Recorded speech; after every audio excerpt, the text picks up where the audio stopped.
السلام عليكم ورحمة الله تعالى وبركاته. أعوذ بالله من الشيطان الرجيم. بسم الله الرحمن الرحيم.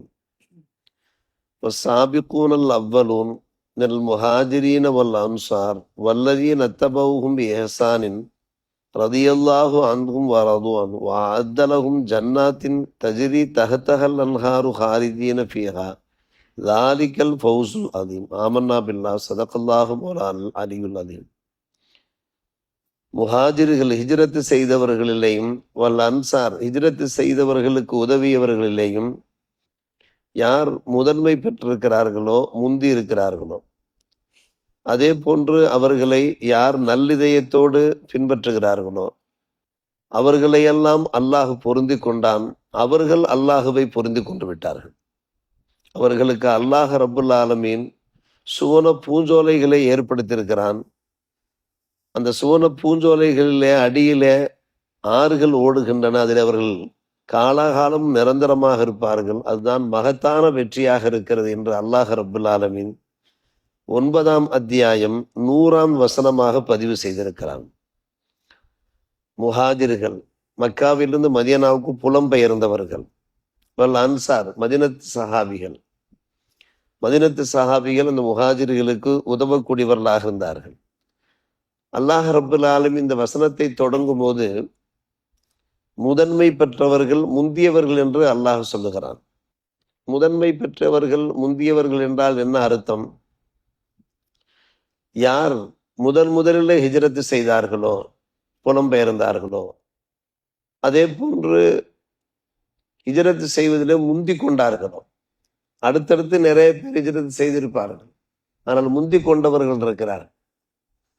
அதே போன்று நுஸ்ரத் அல் அன்சார் நுஸ்ரத், இந்த முஹாஜிர்களுக்கு உதவி செய்தவர்களிலே முதன்மை பெற்றவர்கள் முந்தி கொண்டவர்கள். இவர்களுக்கு அல்லாஹ் இந்த பாக்கியத்தை ஏற்படுத்தியிருக்கிறான் என்று இமாம் ராசி ரஹ்மத்துல்லாஹி அவர்கள் விளக்கம் சொல்கிறார். இது ஒரு விஷயம். இன்னொரு விளக்கம் என்னவென்று கேட்டால், காபத்துல்லாவை முன்னோக்கி தொழ வேண்டும் என்கின்ற அந்த உத்தரவு வந்த மாத்திரத்திலே யார் முந்தி காபத்துல்லாவை பின்பற்றினார்களோ முதன்மை பெற்றார்களோ அவர்களை பற்றி அல்லாஹ் இங்கே குறிப்பிடுகிறார். குறிப்பிட்ட காலம் பைத்துல் முகத்தஸை முன்னோக்கி கிபிலாவாக்கி அல்லாஹுவை தொழ வேண்டும் என்று பணிக்கப்பட்டிருந்தார்கள். பைத்துல் முகத்தஸ் பலஸ்தீனில் அமையப்பட்டிருக்கக்கூடிய அல் மஸ்ஜிதுல் அக்ஸா, அதை முன்னோக்கி தொழும்படி ஆரம்ப காலத்திலே அல்லாஹ் பணித்திருந்தான். சில குறிப்பிட்ட மாதங்கள் பெருமானார் ரசூலே கரீம் ஸல்லல்லாஹு அலைஹி வஸல்லம் அவர்களும் சத்திய சஹாபிகளும் அந்த பைத்துல் முகத்தஸை முன்னோக்கி தொழுது கொண்டிருந்தார். ஆனால் அல்லாஹுடைய திருத்தூதருக்கு என்ன விருப்பமாக இருந்தது என்றால், காபத்துல்லாவை முன்னோக்கி தொழ வேண்டும் என்பதுதான் விருப்பமாக இருந்தது.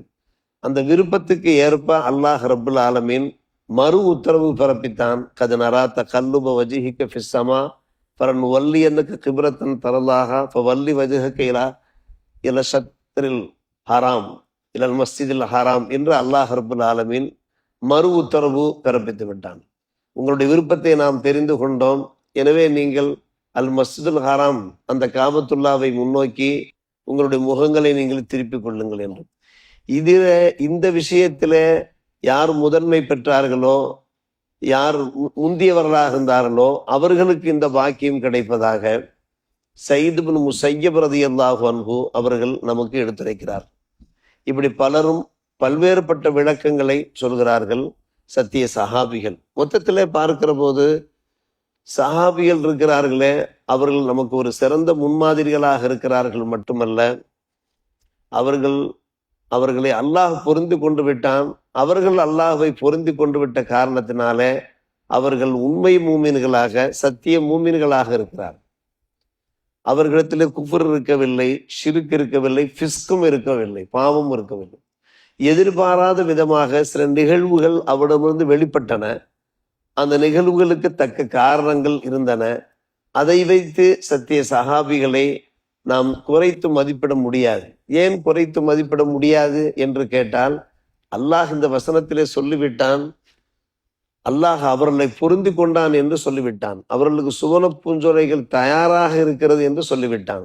என்று சொல்லும்போது எந்த ஒரு காலகட்டத்திலையுமே சத்திய சஹாபிகளை நாம் குறைத்து பேசவே முடியாது. சில பேர் நகுனு ரிஜாலுன் வஹும் ரிஜால், அவர்களும் மனிதர்கள் தான் நாமும் மனிதர்கள் தானே என்று சர்வ சாதாரணமாக பேசுகிறார்கள். ஆனால் அவர்கள் நரக படுகொலிக்குத்தான் செல்வார்கள். காரணம், இந்த இறை வசனத்தை அவர்கள் உதாசீனப்படுத்துகிறார். அஹ்லு சுன்னத் வல் ஜமாத் என்கின்ற பெயர் ஏன் வந்தது என்று கேட்டால், அஹ்லு சுன்னத், சுன்னத்து என்றாலே அல்லாஹுடைய திருத்தூதரை பின்பற்றக்கூடியவர்கள், சுன்னத்தை பின்பற்றக்கூடியவர்கள். ஜமாத் என்றால் என்ன அர்த்தம்? சத்திய சஹாபிகளை பின்பற்றக்கூடியவர். அஹ்லு சுன்னத் வல் ஜமாத். நாம் நம்மை அஹ்லு சுன்னத் வல் ஜமாத் என்று ஏன் சொல்லிக் கொள்கிறோம் என்று கேட்டால், அல்லாஹுடைய திருத்தூதரையும் நாம் பின்பற்றுகிறோம், அதே போன்று சத்திய சஹாபிகளையும் நாம் பின்பற்றுவதற்கு என்ன காரணம் என்று கேட்டால், இந்த வசனம் தான் காரணம். இந்த வசனத்திலே சத்திய சஹாபிகளை அல்லாஹ் ரப்புல் ஆலமீன் பொருந்து கொண்டதாக சொல்லியது போன்று, யார் அவர்களை எஹ்சானோடு பின்பற்றுகிறார்களோ, சத்திய சஹாபிகளை பின்பற்றுகிறார்களோ என்று கூறும். வத்தபூஹும் பி எஹ்சானின் என்று சொல்கிறான்.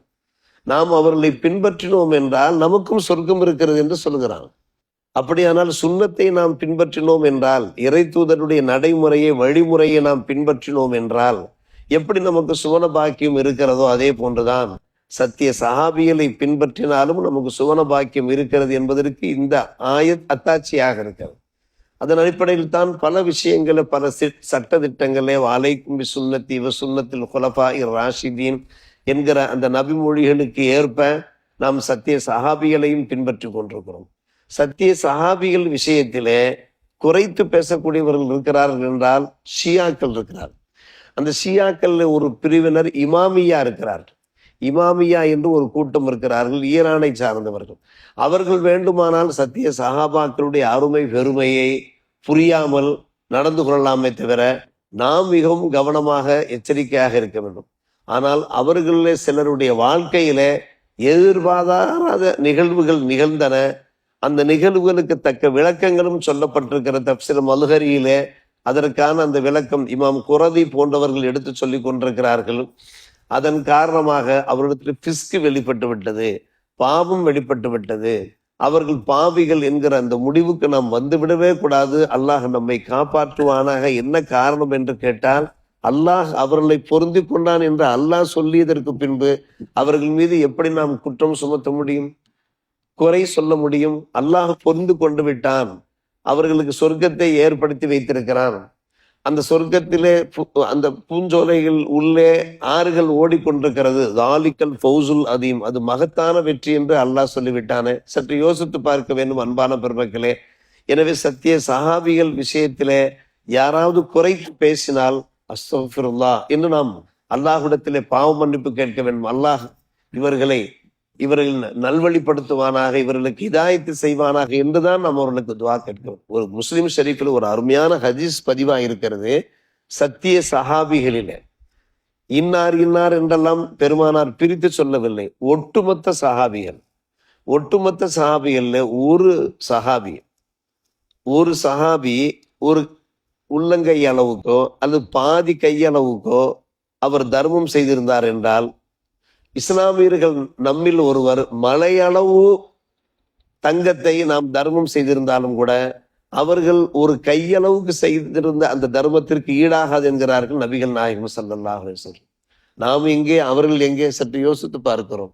அவர்கள் மூலமாகத்தானே உலகம் பூராவுமே இஸ்லாம் ஈமான் பரவியது, இறையச்சம் பரவியது.